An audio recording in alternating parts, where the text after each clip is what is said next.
చంటి నువ్వు రవిబాబుని కొట్టాలి అనగానే అదేంటి అమ్మాయి గారు అలా చెప్తున్నారు, అమ్మో నాకు భయం నేను కొట్టను. చంటి నన్ను చెంచలమ్మ తర్వాత అమ్మగారు అని పిలిచావు కదా, మరి అమ్మగారు చెప్తే పని వినవా అంటే వింటానమ్మగారు, మరి వెళ్ళి రవిబాబుని కొట్టు, కానీ నాకు భయంగా ఉంది అమ్మాయి గారు అనగానే ఏం పర్వాలేదు నేనున్నాను కదా నువ్వు వెళ్ళి కొట్టు అని చెప్పేసి అనగానే సరే అని ఇంకా వెళ్తాడు. సింధూరాన్ని కౌగిలించుకున్న సీన్నే గుర్తు చేసుకుంటూ రవిబాబు అలా ఉంటాడు.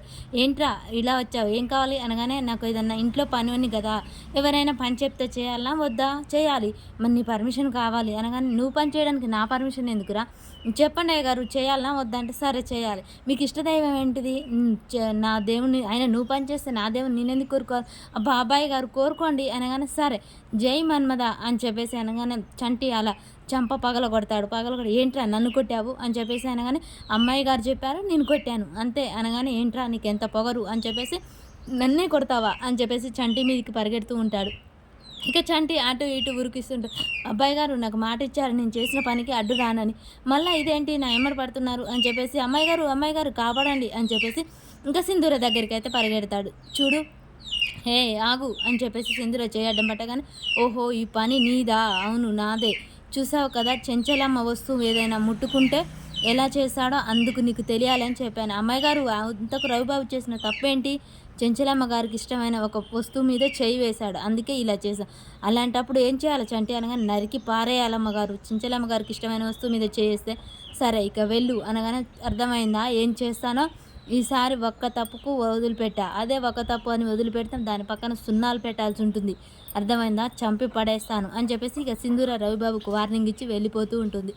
ఇక విజయమ్మ గన్ను కాల్చడం, కార్తికేయ చనిపోవడం ఇదంతా శ్రీరాములయ్య గుర్తు చేసుకుంటూ ఉంటాడు. అంటే తన కన్న బిడ్డని తనే చంపుకుందంటావా, విజయమ్మ జైలు పాలవుతుందా, అసలు తప్పు నీది కాదు కేశవ నాది, నేను ఆశీర్వదించిన బిడ్డని నా కూతురు చంపుంటుందా, అసలు తప్పు చేసింది నేను, మీ అందరు ఇలా విడిపోవడానికి కారణమైంది నేను అని చెప్పేసి శ్రీరామయ్య అయితే జరిగింది గుర్తు చేసుకుంటూ ఉంటాడు. చెంచలమ్మ విజయమ్మ డెలివరీ ఒక్కసారే కావడం, అప్పుడు చెంచలమ్మ దగ్గర ఉన్న బిడ్డని తీసుకెళ్ళి అలా మార్చడం ఇవన్నీ జరుగుతూ ఉంటాయి. అప్పుడు శ్రీరామయ్య నోట్లో నుంచి పిడుసులాగా వచ్చి తనైతే కింద పడిపోతూ ఉంటాడు. కేశవ నన్ను క్షమించండి అన్న మాట గుర్తు చేసుకుంటూ ఉంటాడు.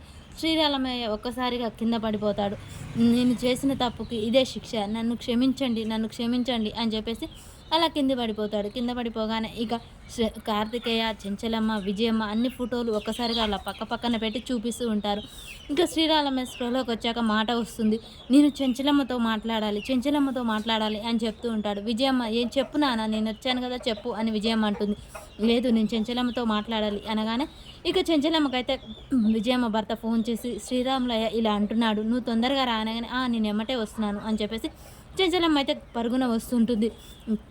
మీరు బాధపడకండి శ్రీరాములయ్య, చెంచలమ్మ వస్తుంది, జరిగిన వాస్తవం ఏంటో చెప్పగా అనగానే చనిపోయిన కార్తికేయ మీ బిడ్డ కాదు, చెంచలమ్మ బిడ్డ కాదు అని చెప్తాడు. ఈలోపే అక్కడ జరిగిన విషయం అంతా చూపిస్తూ ఉంటాడు. ఇక చెంచలమ్మ సింధూరాన్ని ఎమ్మడి పెట్టుకొని వస్తుంది. ఆలోపే మరి శ్రీరాములయ్య బ్రతుకుతాడా చనిపోతాడా, మరి ఈ నిజం తెలిసిన కేశవ చెంచలమ్మకు నిజం చెప్తాడా, అసలు ఏం జరుగుతుంది.